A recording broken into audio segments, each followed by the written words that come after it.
আমার এই সাহাবীর কি এমন বরকত, আমার এই সাহাবীর কি এমন নেক আমল ছিল, কি এমন গুরুত্বপূর্ণ আমল ছিল, যে আমলের কারণে আল্লাহর নূরের তৈরি ফেরেশতারা, আল্লাহর নূরের তৈরি লক্ষ লক্ষ ফেরেশতারা আজকে আমার এই সাহাবীর জানাজায় উপস্থিত হয়ে গেছে।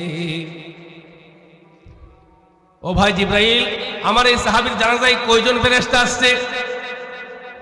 জিবরাইল আলাইহিস সালাম বলেন, ইয়া রাসূলুল্লাহ, ইয়া হাবিবাল্লাহ, আপনার এই সাহাবীর জানাজায় একজন দুইজন ফেরেশতা আসে নাই, 10 জন 20 জন ফেরেশতা আসে নাই, 100 200 1000 2000 ফেরেশতা নয়। আপনার এই সাহাবীর জানাজায় আল্লাহর নূরের তৈরি 3 লক্ষ ফেরেশতা এসে হাজির হয়ে গেছে। আমরা চাই কিনা 3 লক্ষ ফেরেশতা আমাদের জানাজায় আসুক? কে কে চায়? হাত উঠে দেখেন, কে কে চায়?